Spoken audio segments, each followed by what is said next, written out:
Hello, friends. Welcome to a Valentine's Day edition of Random Gleanings. Actually, you look Love like yourself. You look like you're dressed for Valentine's Day. You might have a good date night planned. Take my wife out. There you go. Good That's for right. you. Good for you. Actually, today was CPI Day, and we're going to spend a little time talking about inflation, where we've been, where it's gone, and so take it away. Yeah, so inflation came in at 6.4%. That is down from a high last year of 9 in June. And so, it's going the right way. We talked last September about less bad being good. And, this we also referenced the fact that the commodity side probably is going to be easier than the services side or the sticky parts of inflation to get off. And so Liz Ann Saunders shared a chart this morning on commodities versus service inflation. And so the blues commodities, hey, look, it's going down. Hey, look, the services side, presumably driven from wages and everything else still being pretty strong, is still going up.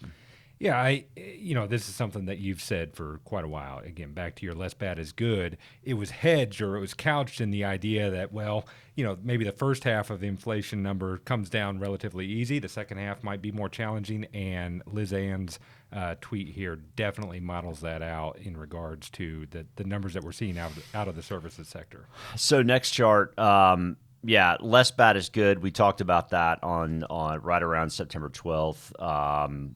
And the S&P was 4110. It closed at 4110 on September 12th. As we speak right this very minute, it is 4113, which is sideways as sideways gets from that point until now. Though you can see on this chart, we've had lower spots, and we've also had a little bit higher spots between then and now. But basically, everything's gone remarkably sideways. Now, inflation's come down, but it seems the market's coming to the realization that the back half of inflation is going to be hard. I think we'll look at Fed funds futures here in a minute, but there is some recognition, I think, from market participants that the more important or the more challenging part is still ahead of us in regards to getting that inflation number down to 2. So why don't we just tackle the Fed funds futures right now? Yeah. So this is something you and I look at, I think, mostly every day. And it was very interesting this morning because the CPI data came out. And as I looked at it at 9 o'clock, CPI data came out at 8:30. You see on this chart the probabilities of now, 3 more rate hikes. Right. So much more in line with what the Fed was telling us. And we had pointed out earlier in the year that what the Fed is saying and what market participants are suggesting is not coming into line. Well, that was 9. Give it another hour. Next slide. And, it's still 3 rate hikes, but they're hanging on to that top. They're staying higher for longer. Higher for longer, right? That's just it. So market participants are coming in line with this idea that, Fed's not going to turn tail on this thing. Again, future is going to be what the future is going to be, but that is where projections are right now. And so the hard part for me, if that's the case, is this. So next chart, this was as of this morning. This is the Wall Street Journal sharing the current trailing PE multiple on the markets, which means the current quarter earnings coming out as well as the past 3 quarters, showing at 19.9 times earnings. And one of the things that we've got to recognize in all this, a year ago, interest rates were 0. The first move was in March. Okay. Fed funds was 0. And we're at 4 3/4 on the upper limit. Right. Yeah. That's where we're at. That does not bode well for PE multiples staying where they've been. And this chart also shows the chart does show that it's come down. Yeah, right? a year ago it was 25. Okay, right. It's come down to 20. So PE multiples have dropped by about a fifth, which is great. But the challenge is, next chart, when you look at inflation, when you look at core inflation, and core inflation currently is 5.5? Is that right? That's right. Yep. Right on 5.5. As of this morning. Well, the average trailing S&P 500 PE at 5.5 is 16.7 times earnings, and we're at 19.9 at present.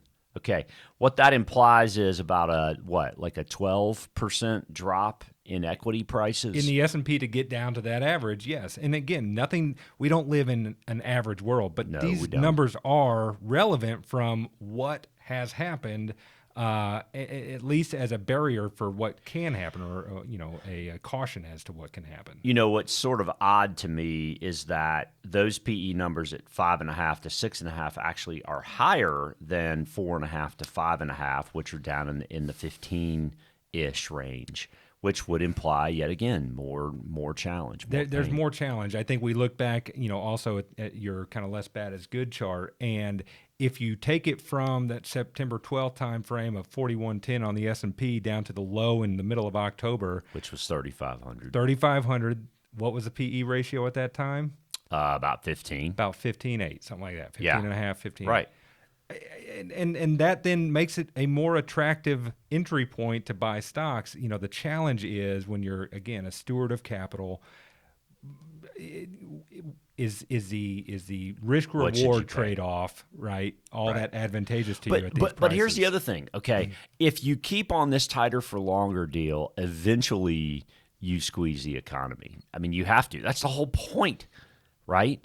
So eventually we hit a point where now you've got potentially falling earnings. And I mean, I know analyst expectations looking forward are positive. In fact, here's the chart from Ed Yardini about forward-looking PEs, which are currently 18.3. So what that means is looking forward for the next 4 quarters, the market's trading at analyst estimates a multiple of about 18.3. But even still, I mean, that's higher than a 15, 16 handle.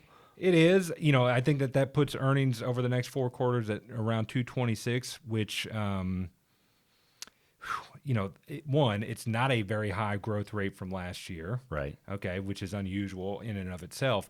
But it is a little bit optimistic based on what maybe corporations are saying coming into the fourth quarter earnings in their own projections. It's kind of varied. I mean, it depends. I mean, there's some companies that are actually raising their estimates, which fair. is good. I mean, if that's what happens, then you'll see the market go higher. But by and large, the concern is, again, we were at 0% a year ago on the Fed funds rate and projected to go to 5.5.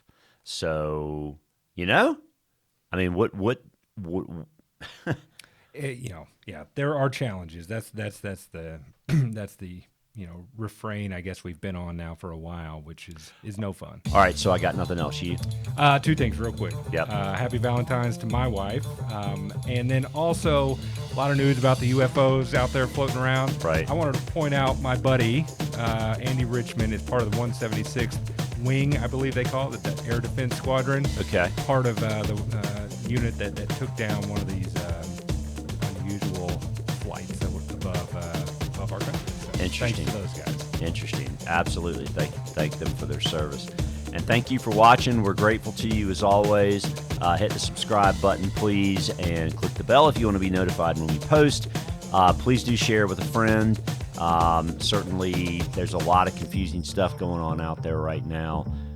Always happy to share perspective. Thanks as always for watching.